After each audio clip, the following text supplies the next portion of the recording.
નમસ્કાર વિદ્યાર્થી મિત્રો, આજના આપણા વિડીયોમાં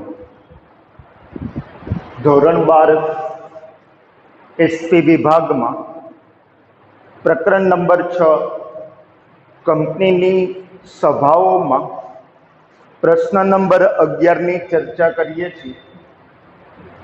આજનો આપણો પ્રશ્ન છે સભાપતિની લાયકાતો જણાવો।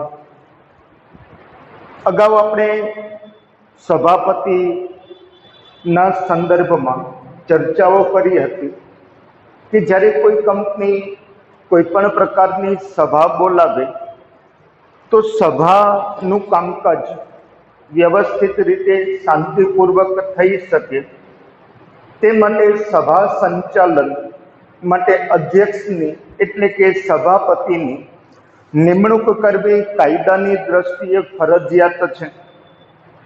તો હવે જ્યારે કોઈ વ્યક્તિની સભાપતિ તરીકે નિમણૂક કરવામાં આવે કે જેથી કરી અને સભાનું કામકાજ વ્યવસ્થિત શાંતિપૂર્વક સરળતાથી અને જે કાર્યો સભામાં કરવાના છે તે બધા કાર્યો વ્યવસ્થિત રીતે હાથ ધરી શકાય તે માટે થઈ અને સભાપતિની નિમણૂક જરૂરી છે।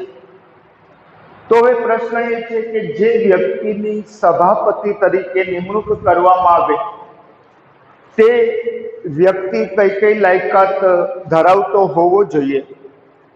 અહીંયા શૈક્ષણિક લાયકાતની ચર્ચા નથી, પરંતુ સભા સંબંધિત જે કઈ બાબતો છે તેના સંદર્ભમાં સભાપતિ છે એ કઈ કઈ લાયકાત ધરાવતો હોવો જોઈએ તેની ચર્ચા કરશું।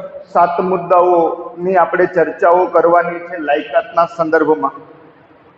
સૌથી પહેલો મુદ્દો છે કે સભાપતિ સભા સંચાલનનો વાસ્તવિક અનુભવ ધરાવતો હોવો જોઈએ।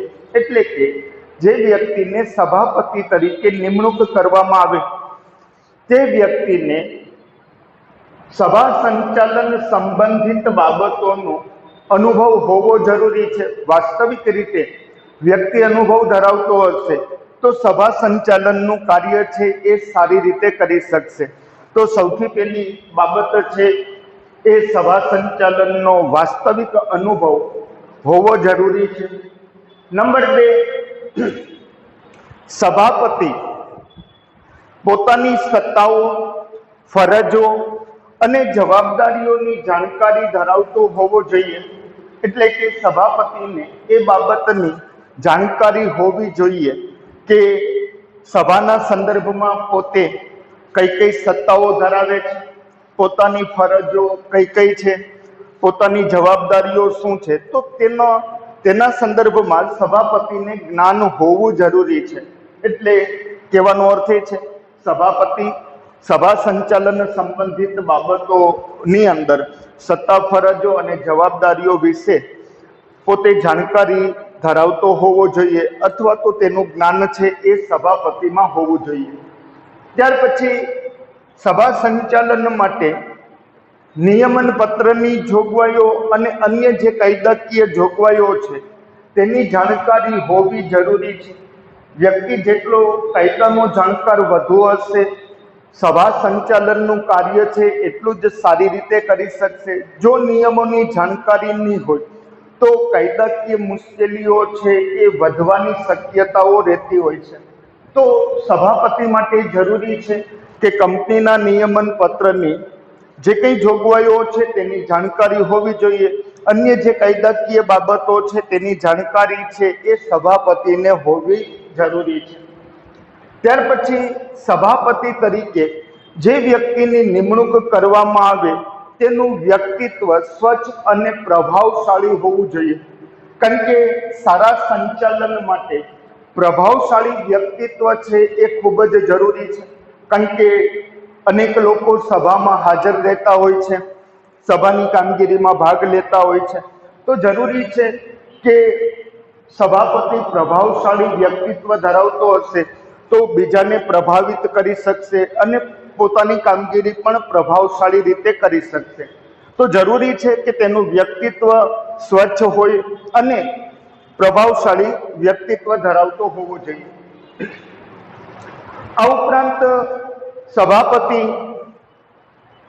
નવા કંપની ધારા અને જૂના કંપની ધારાની જે કંઈ જોગવાઈઓ છે તેનાથી પરિચિત હોવો જોઈએ। કાયદાની જેટલી જાણકારી હશે, ખાસ કરીને કંપની ધારા, કારણ કે સભાના સંદર્ભમાં હોય, સભાપતિના સંદર્ભમાં હોય, તો બધી મોટાભાગની જોગવાઈઓ છે એ કંપની ધારામાં દર્શાવેલ હોય, તો જરૂરી છે કે સભાપતિ જૂના તથા નવા જે કંઈ કંપની ધારાઓ છે તેનું જ્ઞાન છે ધરાવતો હોવો જોઈએ। તમને ખ્યાલ છે તે રીતે આપણા દેશમાં આઝાદી પછી 2 કંપની ધારાઓ અસ્તિત્વમાં આવ્યા, એક 1956નો જૂનો કંપની ધારો અને 2013નો નવો કંપની ધારો। તો જૂના અને નવા કંપની ધારાની જોગવાઈઓનું જ્ઞાન છે એ સભાપતિને હોય તે જરૂરી છે। સભાપતિ અર્થકારણ, પ્રગતિ, વિકાસ અને વેપાર સંબંધિત બાબતોની જાણકારી છે એ ધરાવતો હોવો જોઈએ, કારણ કે પ્રભાવશાળી રીતે સભાનું કામકાજ કરવા માટે જુદા જુદા પાસાઓનું જ્ઞાન જરૂરી છે। એટલા માટે જે કંઈ કંપની વેપાર ધંધા સાથે સંકળાયેલી છે તેની બાબતોની જાણકારી હોવી જોઈએ, અર્થકારણની બાબતોની જાણકારી હોવી જોઈએ, પ્રગતિ વિકાસ સંબંધિત જે કંઈ કંપનીની બાબતો છે તેની જાણકારી છે એ હોવી જરૂરી છે। ત્યાર પછી સભાપતિ તણાવ અને સંઘર્ષની પરિસ્થિતિમાં સારા સંચાલનની આવડત ધરાવતો હોવો જોઈએ। સામાન્ય પરિસ્થિતિમાં સભા ચલાવવી અને ખાસ કરીને તણાવ અને સંઘર્ષની પરિસ્થિતિમાં સભાનું સંચાલન કરવું બંને બાબતો બહુ અલગ હોય છે। તો જ્યારે કોઈ સંઘર્ષની પરિસ્થિતિઓ છે સભામાં નિર્માણ પામે, તણાવ છે એ સભામાં ઉપસ્થિત થાય, તો તેવા સંજોગોમાં સારી રીતે સભાનું સંચાલન કેમ કરી શકાય તે માટેની આવડત છે એ સભાપતિમાં હોવી જરૂરી છે। તો સભાપતિ છે એ સભા સંચાલનનો વાસ્તવિક અનુભવ ધરાવતો હોવો જોઈએ। સભાપતિને પોતાની સત્તાઓ, ફરજો અને જવાબદારીની જાણકારી હોવી જોઈએ। નિયમન પત્ર અને અન્ય કાયદાકીય બાબતોની જાણકારી હોવી જોઈએ। સભાપતિનું વ્યક્તિત્વ સ્વચ્છ અને પ્રભાવશાળી હોવું જોઈએ। જૂના નવા કંપની ધારાનું જ્ઞાન હોવું જોઈએ।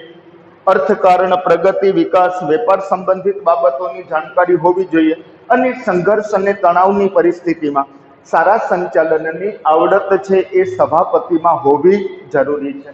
તો હવે આવનારા વિડીયોમાં નવા પ્રશ્નની ચર્ચા કરશું।